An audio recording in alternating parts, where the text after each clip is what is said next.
العالمين والصلاة والسلام على أشرف الأنبياء والمرسلين سيدنا ومولانا محمد وعلى آله وصحبه وبارك وسلم أجمعين. بسم الله الرحمن الرحيم. قال المصنف رحمه الله تعالى ونفعنا بعلومه في الدارين آمين. Kemudian kita sambung kembali pengajian kita halaman 9. Masih kita membicarakan tentang hakikat iman itu apa. 13 baris dari atas ke bawah. Dan tafsir secara terperinci, secara ringkas atau secara ijmali, iman yang sebenarnya atau hakikat iman itu hati kita membenarkan 100% apa yang disampaikan atau didatangkan Rasulullah berupa agama Islam ini. Itu syarat hakikat sebenarnya iman. Rukun iman bukan hakikat iman. Syahadat bukan hakikat iman. Sembahyang bukan hakikat iman. Itu lain lagi pembahasannya. Ini Pak Aibwe, kalau kita kurang paham bahaya di sini. Hakikat iman sebenarnya iman itu apa? Iman itu letaknya di dalam hati. Apa sebenarnya iman? Membenarkan apa yang berhubungan, yang diucapkan, yang diperbuat, yang diamnya Rasulullah, dan itu tanda persetujuan Rasulullah. Kita terima 100% apa yang datang dari Rasulullah, itu yang disebut hakikat iman. Nah, kalau kita sudah paham hakikat iman, kemudian kita sambung kembali dan tafsir secara terperinci. Pada tafsir, pada rincian-rinciannya itu, dan ikhtilaf, beda pendapat. Kalau secara rinci ada beda pendapat para ulama pada menuturkan 2 syahadat, 2 kalimat syahadat. Nah, ini menuturkan 2 kalimat syahadat itu adalah syarat membuktikan keimanan seseorang, bukan hakikat iman. Karena 2 kalimat syahadat masuk di dalam rukun Islam. Orang yang membenarkan apa yang datang dari Rasulullah tapi tidak mengucapkan 2 kalimat syahadat, dia tidak mau mengucapkan 2 kalimat syahadat, maka tapi dia membenarkan di dalam hatinya apa yang didatangkan oleh Rasulullah, dia tidak mau mengucapkan 2 kalimat syahadat, dia dihukumkan hakikat imannya ada. Tapi syarat untuk melakukan hukum Islam belum ada.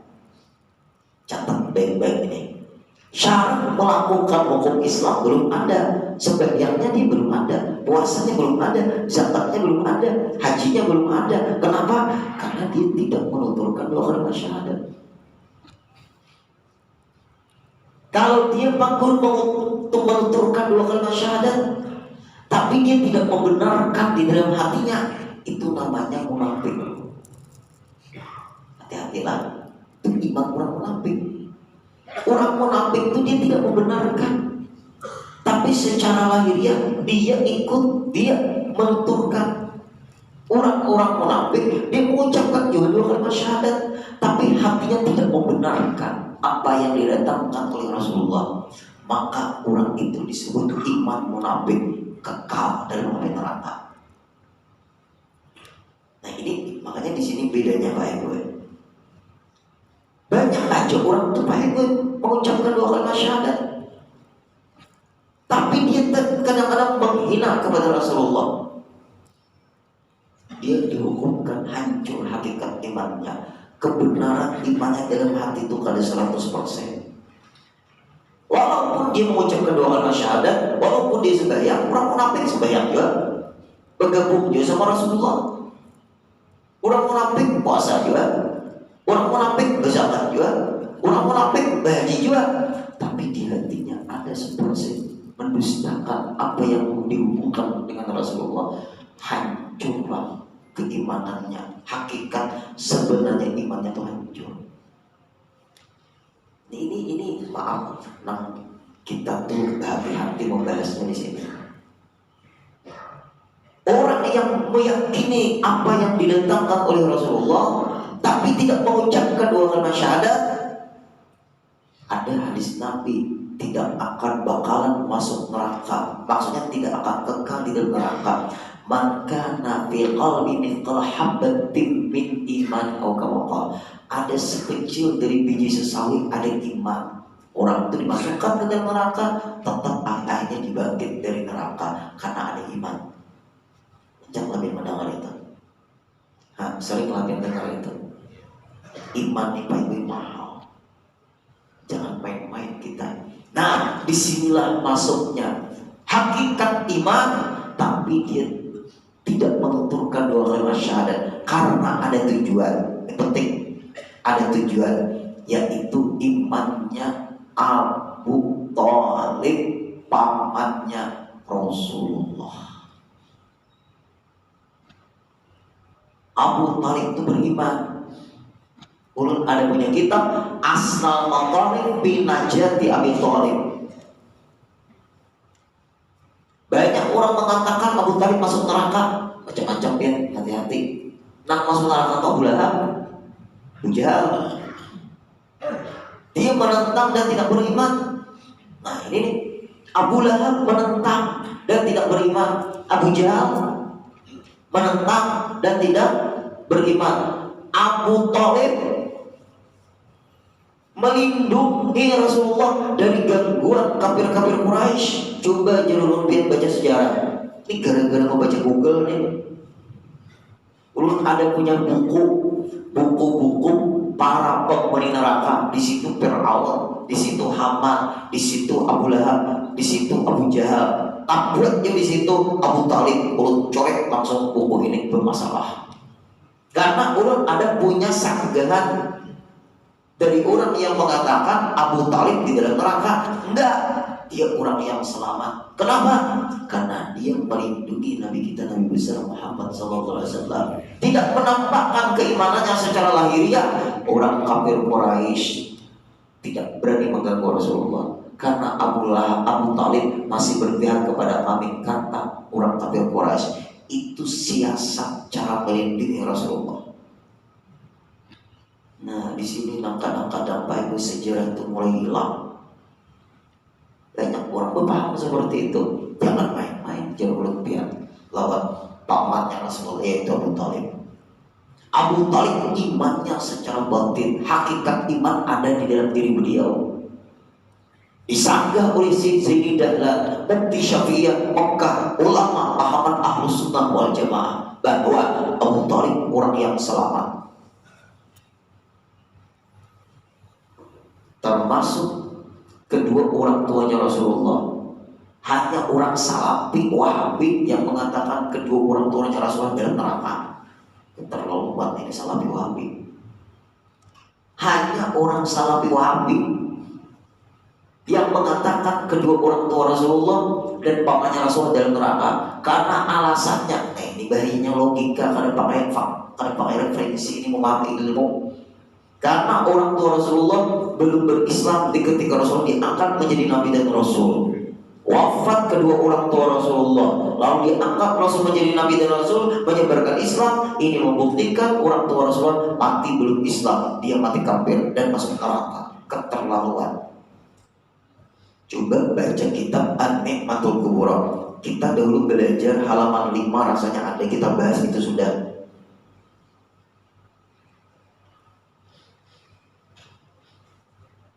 Coba Bapak Ibu, coba lihat halaman 5.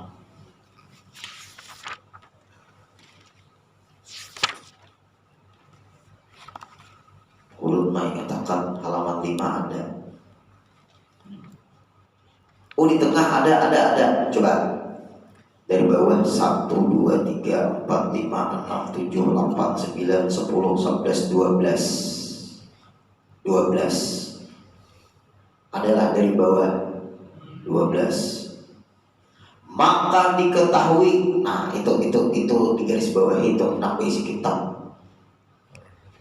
Maka diketahui daripada yang demikian itu akan ibu dan bapak bapaknya Nabi kita Nabi besar Muhammad sallallahu alaihi wasallam, dan sekalian nenek datuk Nabi Muhammad sallallahu alaihi wasallam sampai Nabi Adam alaihissalam, lepas mereka itu daripada siksa karena semua mereka itu mengenal Allah Ta'ala atas agama Nabi Ibrahim alaihissalam. Apalagi Islam ini dibawa oleh Rasulullah. Sebelum Rasulullah, agama Hanif namanya agama yang mengesahkan Allah. Iya, agama para nabi dan rasul. Agama para nabi dan rasul sebelumnya bukan dinamakan agama Islam, namanya agama Hanif, agama bersih, agama yang lurus. Semua agama yang dibawa para nabi dan rasul mengesahkan Allah. Hanya aturan syariatnya aja yang berbeda-beda. Semuanya menjelaskan tentang keselamatan dan mereka berdakwah supaya jangan umat terjadi syirik. Orang tuanya Rasulullah turunan mana? Nabiullah Ibrahim alaihissalam. Ini dalilnya. Semua lihat nenek datuk turunan Rasulullah masuk semua di situ. Abu Jahal, Abu Lahab jelas itu dalam sejarah menentang. Abu Lahab menentang, Abu Jahal menentang. Abu Talib melindungi, mendukung, mencintai. Nah, sini satu dalil. Dalam kitab Ibtiqaul Usul disebutkan Abu Lahab itu setiap malam Senin cuti dari azab kubur. Abu Lahab. Kenapa? Karena gembira dengan lahirnya Nabi kita Nabi besar Muhammad sallallahu alaihi wasallam. Sampai gembira Abu Lahab itu ketika lahirnya Rasulullah dibebaskan budak beliau yang bernama Suwaibatul Aslamiyah. Itu budaknya Abu Lahab bebas, artinya tidak terikat lagi dengan aku, silahkan kamu bebas, dibebaskan. Maka karena kegembiraan lahirnya Nabi besar Muhammad sallallahu alaihi wasallam, padahal dia menentang waktu hidupnya, padahal dia tidak beriman waktu hidupnya, karena ada cipta setiap malam Senin bebas siksa kubur. Orang nggak beriman dan menentang sudah seperti itu hebatnya, apalagi kita orang beriman, apalagi itu Abu Talib yang melindungi. Hanya kita zaman sekarang ini Pak Ibu, pahaman keimanan ini sedikit ya salah bisa kata rangka langsung. Iman bahaya karena mau dibahas. Iman tuh kalau mau setengah-setengah, iman tuh harus 100%. Yang berhubungan dengan orang tua Rasulullah, yang berhubungan dengan Abu Talib, hati-hati. Nah ini nampak terjadi di zaman-zaman kita ini Pak Ibu. Nah jelas itu sudah tuh bahwa mereka orang-orang beriman dengan beberapa dalil Quran dan hadis seperti firman Allah Ta'ala. Tuh firman Allah Ta'ala halaman 5 tadi, wa taqallubaka fis sajidin, dan berbalik-balik engkau, maksudnya turun-temurun. Rasulullah itu turun-temurun, lahir. Rasulullah itu dilahirkan oleh si Anu, abahnya Rasulullah dilahirkan si Anu. Dan berbalik-balik engkau pada segala mereka yang sujud, mereka yang selalu menyembah Allah, menuhankan Allah, mengesahkan Allah. Rasulullah dilahirkan dari orang yang selalu sujud kepada Allah. Ini salah Wahabi, jadi kita baca di setengah ini yang tapi lebih banyak salah. Kitab orang kan dibaca, kitab seorang sesuai pahaman seorang kan dibaca, cocok kayak pangarasan, tidak mau membaca kitab karangan orang. Karangan seorangnya sesuai ulama seorang, itu masalahnya di sini. Kita belum baca kitab orang. Kalau orang lebih dalam keilmuannya di atas langit masih ada, nah apalagi Bapak Ibu. Lagi satu lagi hadisnya. Dan hadis Nabi besar Muhammad sallallahu alaihi wasallam, lam azal antaqila minal aslabid dhahirati ilal arhami zakiyati, yakni senantiasa aku, kata Rasulullah, berpindah daripada segala sulbi. Bapak Ibu, sulbi itu di sini tulang ekor. Sulbi di situ, dan tulang ekor ini kadang akan hancur selamanya. Kalau akan hancur.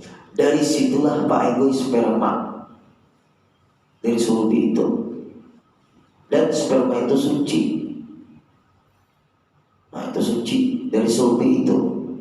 Yang suci, sulbi yang suci.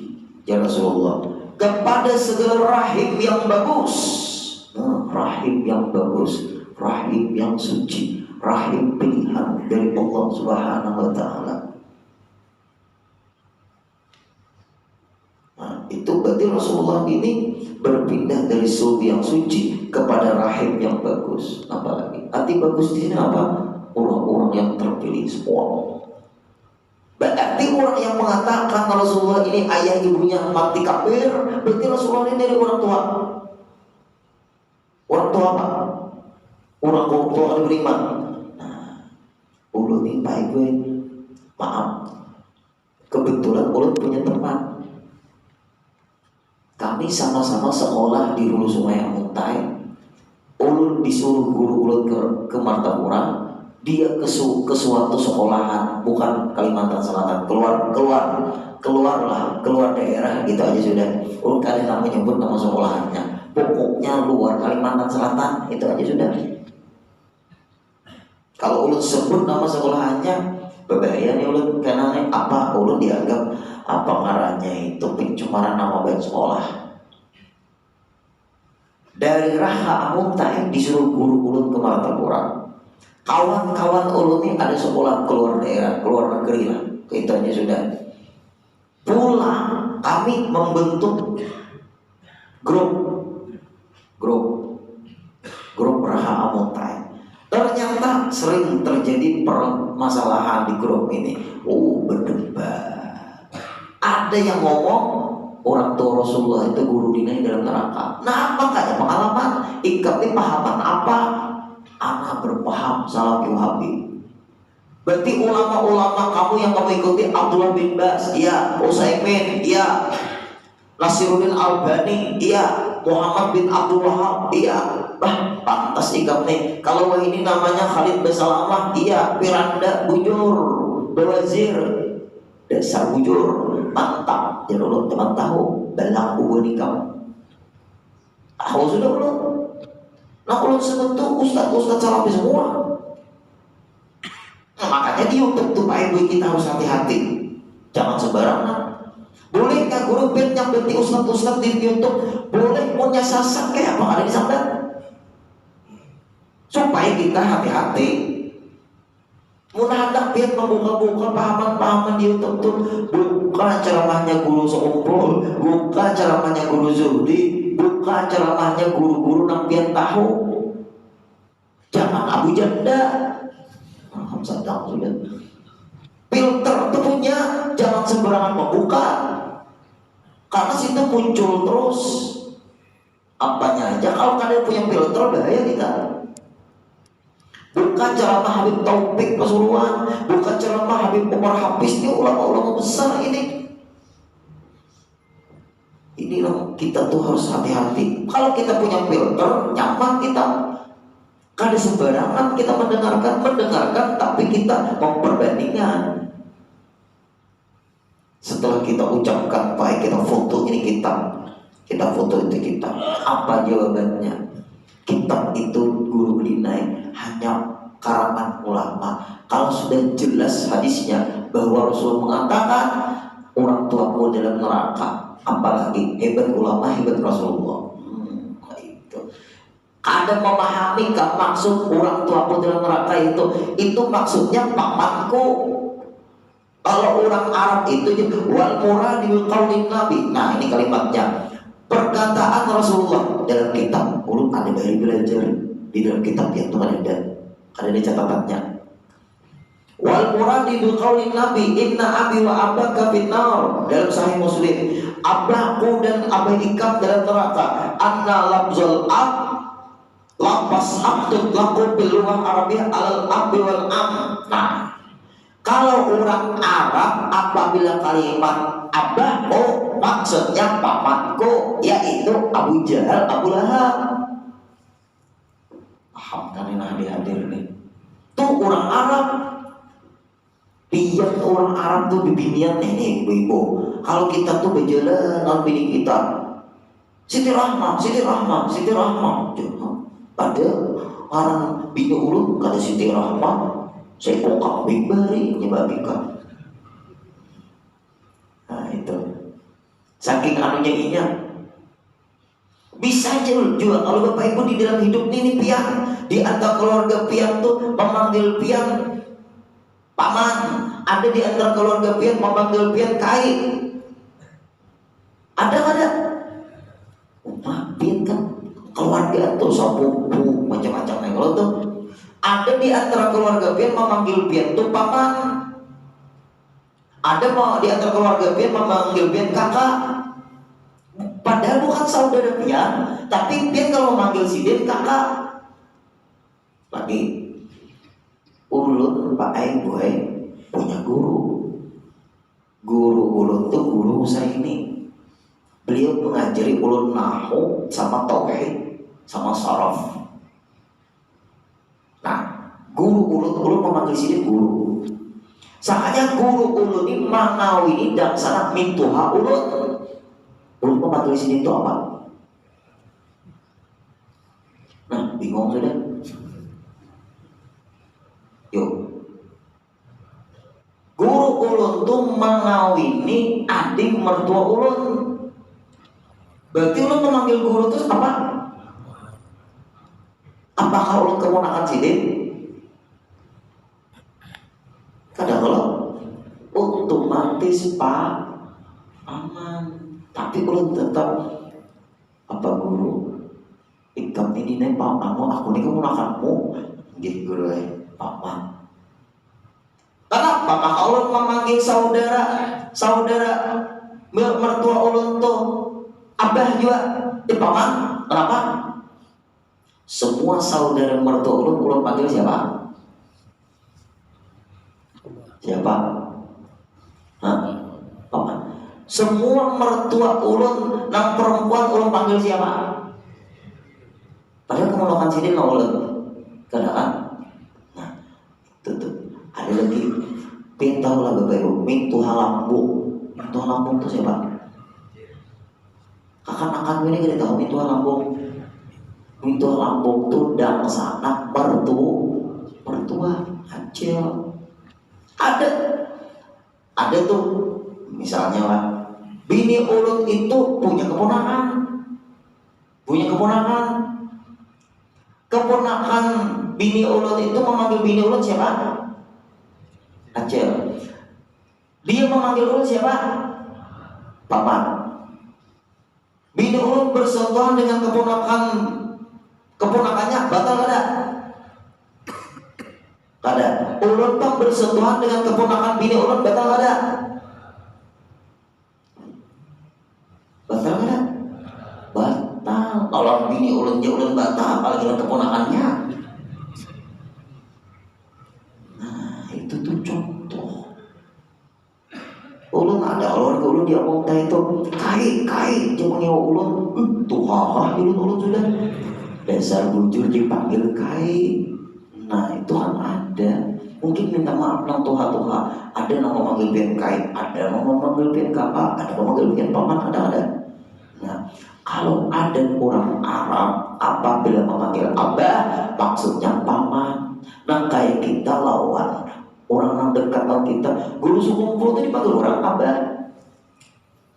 Apakah nama manggil itu anak guru sekumpul? Saking sayangnya orang lawan sidin abah guru.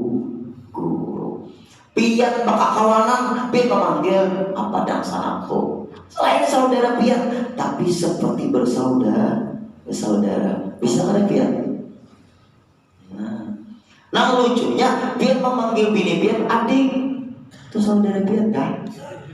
Nah, lalu makruh hukumnya bini dipanggil adik, soalnya adik memanggil laki, ada apakah beda sana kak kawin?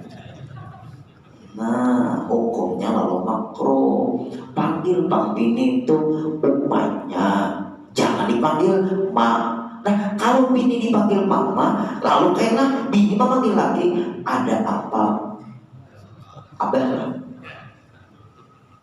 Yuk, orang panggil umatnya, jangan dipanggil mama. Kalau apa ngarannya bini itu dipanggil mama, berarti kita anak. Suami jadi anak. Kalau bini memanggil kita abah, berarti bini anak. Panggil bang baik, umatnya, abahnya, atau sayangku, atau bidadariku. Ini bubar nih, berubah panggilan. Ayo panggil yang baik bang, atau nama yang indah, Humairah seperti Rasulullah, Zahra, Kubura, Rasulullah. Rasulullah dipanggil Abul Qasim, Rasulullah. Khadijah memanggil Rasulullah, ya Rasulullah. Ayo panggilan yang baik. Ada pernah Rasulullah memanggil istri apa man? Ini ngarap ini Marwah, nama suami Mahmud, Marmar, apa mod? Ayo Pak Ibu panggil sayang kak yang sumpah dulu. Apa disumpah akan bini seorang dua. Ulun ada visi guru panjang umur tuh orangnya. Sangka orang sini berbina mau, tapi di sini tetap itu tapi sayang, tapi gigi dan Tuhan mantap dia. Sejak kapan guru yang memanggil mimpian sayang? Wahai boneka, sampai aku bebuyut. Nah sampai bebuyut, tetap kadang pernah luntur kalimat sayang ketika memanggil istri. Pantas saya sini kalau bisa bakal lahir. Nah ini bini dipanggil buyang. Kembali lagi ke pelajaran. Jangan terpengaruh. Nah kemudian ini berbicara tentang tadi iman. Sudah kita sampaikan minggu tadi, kita udah catat dalam kitab Syairul Adiyah. Yang arah kepada Rasulullah itu 3. Ada perbuatan Rasulullah yang memunculkan hukum wajib. Wajib kita ikuti. Seperti sembahyangnya Rasulullah, seperti puasanya Rasulullah, karena Rasul jadi contoh. Bagaimana sembahyangnya Rasulullah? Maka kita harus belajar dengan guru-guru kita yang punya mata rantai sampai kepada Rasulullah. Kemudian lagi, yang kedua, perbuatan Rasulullah yang memunculkan hukum sunat, namanya uswatun hasanah, contoh teladan yang baik. Rasulullah makan 3 jari, benar. Yang dimakan Rasulullah gandum. Kalau hendak mengikuti Rasulullah, mengambil wadah juga 3 jari. Kalau makan nasi sop 3 jari, nah, kawan, kadang kawan, karena Rasulullah kadang makan nasi sop. Berarti besin dok. Sesuai keadaan. Al-hukmu yaduru ma'illah wujudin wa'adaman. Hukum itu berarti kasus. Yang ketiga, khususnya istimewanya Rasulullah. Ini gak bisa dan gak boleh diikuti. Istimewa Rasulullah. Juliet Rasulullah dari perempuan istimewa, dari anak beliau Fatimah Zahra kawin dengan Sayyidina Ali. Itu istimewa yang Allah istimewakan. Kalau lawan kita putus, kalau dari perempuan. Kalau Rasulullah dari laki-laki, alasannya sudah pun sampaikan minggu tadi. Diwafatkan anak Rasulullah yang laki-laki. Di ketika Rasulullah masih hidup, andai kata anak Rasulullah yang laki-laki dihidupkan oleh Allah, dipanjangkan umurnya oleh Allah, Rasulullah wafat, anak Rasulullah laki-laki lagi dijadikan orang Nabi. Itu masalahnya. Jangan kita berpikiran Rasulullah itu putus sudah, karena anak Rasulullah nggak ada dari laki-laki. Itu semuanya itu dari perempuan Fatimah Zahra. Orang yang ngomong ini ngerti keistimewaannya Rasulullah. Membanding dengan orang biasa. Orang luar biasa gak bisa dibanding dengan orang biasa. Yang kedua, Rasulullah nikah lebih daripada 4. Itu istimewa Rasulullah. Tapi buka sejarahnya kenapa Rasulullah kawin banyak sampai 11, sisanya 9. Rata-rata Bapak Ibu, istrinya Rasulullah banyak usia sejak ada umur istri Rasulullah 99 tahun, punya anak 17. Di ketika Rasul berumur 58 tahun, haddakah ikuti Rasulullah, cari bibinya 6 anak mati, umurnya panjang, anaknya banyak. Ampun Nabi ya, minum dulu nah. Satu aja istri Rasulullah yang perawat Siti Aisyah, anaknya Sayyidina Abu Bakar. Nah Bapak Ibu, dari sinilah banyak para sahabat mengambil hadis dari Siti Aisyah. Sayyidah Khadijah janda, seluruh istri Rasulullah janda, rata-rata banyak punya anak. Suaminya gugur di medan perang. Wahyu dari Allah, kawini Hafsah, kawini Hindun, kawini Maridul Qibtiyah, kawini Juwairiyah. Ayo, itu wahyu. Adakah Rasulullah itu tidak dibimbing oleh wahyu? Nah ini masalahnya, semuanya Rasulullah itu dibimbing oleh wahyu.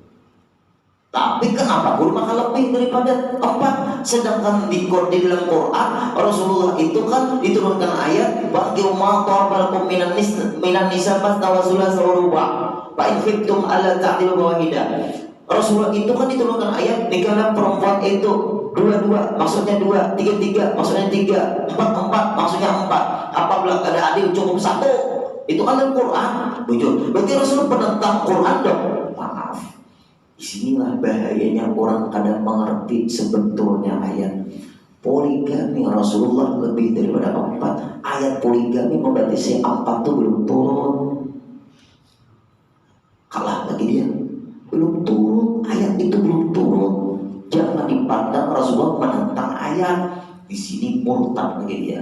Nah, jelaskan saja. Iman tuh kuat-kuat. Apapun lawan Rasulullah, kita ada menyalahkan, terblokir iman itu Pak Ibu. Nah ini nih, banyak nih kita orang Islam kadang-kadang ikut-ikutan pendapat-pendapat itu. Nah kita teruskan lagi, waktunya kan sedikit lagi. Dan tafsil kembali lagi terperinci pada tafsili pada rinciannya, dan ikhtilaf beda pendapat ulama pada menuturkan 2 syahadat, 2 kalimat syahadat. Ini beda pendapat. Tapi Pak Ibu, 2 kalimat syahadat itu menunjukkan orang ini iman. Karena urusan hati, urusan dia sama Allah. Kita hanya menilai lahiriah. Kecuali orangnya bisu, kawalah disuruh menuturkan 2 kalimat syahadat. Karena kawa, inya bisa membaca apa-apa, inya membenarkan, cukup sudah inya beriman. Kurang bisu, ada kawa Allah. Adakah ia syarat? Tulisi, apakah 2 kalimat syahadat syarat iman atau tiada, atau bukan syarat iman? Maka jawabannya di sini wallahu a'lam, Allah saja yang tahu. Itu nanti dijelaskan lagi di pengajian subuh berikutnya. Tapi sedikit ulun membahas di sini. Ada suatu sekolah di Banjarbaru, ulun tidak menyebutkan juga, ini rahasia. Guru-guru di sekolahan itu Pak Ibu takutan mengislamkan seorang siswi. Nah, siswi ketahuan buat piano deh. Malah siswi, termasuk ada juga mahasiswi takutan. Karena siswi ini abahnya termasuk tuan gurunya. Paham gak? Abahnya tuan guru gereja. Tuan guru di gereja itu apa? Pendeta lah. Takutan anaknya nih, ya siswi termasuk mahasiswi, minta pendapat guru-guru sekolahan tuh sama ulun. Apabila orang tuh sudah dapat hidayah dari Allah, Pak, kita melambat-lambatakan mengucapkan 2 kalimat syahadat dia. Lalu di perjalanan dia menyuruh ikan berislam Ustaz siapa aja. Maka ketika dia belum berislam, di perjalanan dia meninggal dunia. Gara-gara dia malah mengatakan Biar hukumnya murtad. Itu bukan dalam kitab Tuhfatul Ragibin karangan Datuk Lampaya. Asbabul riddah, di antara penyebab orang Islam murtad, melambat-lambatkan orang hendak ke Islam. Jangan disuruh ke ustaz, langsung dulu biar diucapkan, disuruh menjadi orang syahadat. Ibadah itu hanya suruh, tapi ustaz itu caranya. Ulut gurih ke pantas, jangan beban ada pantas. Kalau inya dicabut, rohnya ya Pak ya. Selamat tangan inya. Aku jangan ada pantas, jangan ucapkan dua orang syahadat suruh. Nah, berangkat orang Pak Ewe menemui siswi itu di kantor guru-guru tak umpul. Ulun nih guru anak si Arno kayak apa ya guru? Ujar ustad itu kayak itu kayak gini. Kayak nak ulun biar tengarahkan ulun caranya mengislamkan. Ika bujur mantap karena apa Islam. Inggih guru Nah, ikuti aku. Asyhadu asadu. Biar aja ada apa. Aduh, usah dipaksa-paksa, nya belum tahu apa hurufnya belum pas lagi.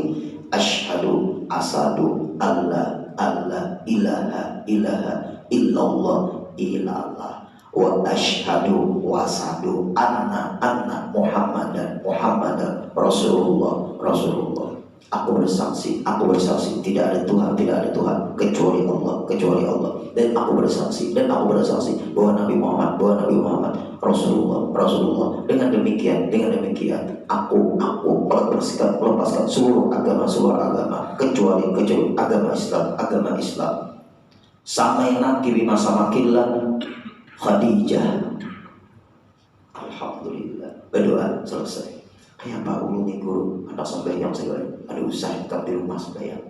Sembunyikan Islam. Ikan anak sembahyang kau ada kawanmu aja. Iki guru, abah ulun keras, mama ulun keras guru. Ulun bisa diambil sama Allah, ulun bisa diusir dari keluarga. Sembunyikan. Sembahyang ikan keluar aja.